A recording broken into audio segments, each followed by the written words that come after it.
Just a couple weeks ago, I gave a sermon in which I mentioned Keith Richards, who is the famous lead guitarist for the Rolling Stones.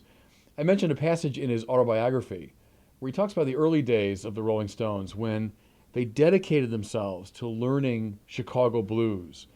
And he said, we gave ourselves with a Benedictine dedication to learning this music. I told the people, I think you should give yourselves with that same kind of Benedictine dedication and singleness of purpose to the spiritual life. Okay, I also added, I said, please don't buy his autobiography for your confirmation kids as a present and say Father Barron recommended that you read it. I said, Keith wandered down a lot of bad paths, and the people laughed. Well, after the Mass, I had breakfast with my sister and her family and my mother. My mother said, Bobby, I thought your homily was fine, but you should never have mentioned that awful Keith Richards, who's just the epitome of nothing. So she wasn't happy about that little citation. Now, as anyone who knows me well realizes, I'm a big fan of Bob Dylan. I discovered Bob Dylan when I was a teenager, and it's fair to say that his writing, his music, has had a decisive influence on the way my own imagination and mind have been formed, even in regard to God. And that's why in a lot of my books and a lot of my retreats and DVDs, I cite Bob Dylan quite a bit. In fact, in one of my recorded retreats, I referred to Bob Dylan as a hero of mine. Well, some people complained about that, and they said, well, come on, Bob Dylan was a drug addict, and Bob Dylan's thinking is a little bit, off kilter, and how could a Catholic priest be recommending him so enthusiastically? Another person that I cite all the time is Thomas Merton. I discovered Thomas Merton around the same time I first listened to Bob Dylan when I was a teenager. I read his wonderful autobiography, The Seven-Story Mountain. And as you know, that's the gripping narrative of this young, very worldly man who undergoes a conversion, first to Catholicism, and then to the very rigorous life of a Trappist monk. Well, that story had a huge impact on me and influenced rather profoundly my own decision to become a priest. And so it's not surprising that I cite Merton a lot in my books, in my writings, in my video work, etc. Well, again, people have complained to me about that. They say, well, Thomas Merton in his private life, even after his conversion, did some ambiguous things. And in his own theoretical life, he seemed to drift in a more syncretistic direction toward the end of his life, maybe even toward Buddhism. And they say, how can you be recommending Thomas Merton or using him with such enthusiasm? Well, here's the thing. I think my mother was a little strong in saying that Keith Richards is the epitome of nothing. But I certainly agree Keith Richards is not a model in every aspect of life, certainly not in the moral area. More to it, though I deeply admire Bob Dylan, I certainly agree he's not a model of Catholic orthodoxy in every one of his opinions. Thomas Merton, sure, there's some things, many people in the 60s got a little bit mixed up, and there's certain things he said and did in the 60s that I wouldn't particularly recommend. Nevertheless, I would strongly defend my use of these figures in my own work as a preacher and teacher and evangelizer. How come? Well, part of it is this. To cite one quotation or one dimension of a writer or figure is not to give a wholesale endorsement to everything that person ever said or ever did. I mean, look, I'm a big fan of Abraham Lincoln. I cite Lincoln all the time. Well, Lincoln's theological opinions were hardly orthodox ones. His views on God are not ones that I would say are perfectly correct. Yet I cite him. I'm a big fan of Picasso, especially a lot of his early work. I think is very moving. Some of Picasso's work is deeply offensive.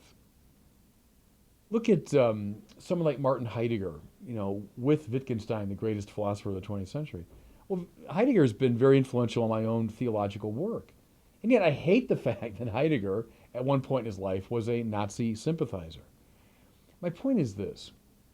If we're limited to those people with whom we utterly agree in every intellectual area and with whom we are in utter agreement morally, we'd be limited to citing Jesus and the Blessed Mother. Is it everyone carries with him or her some ambiguity.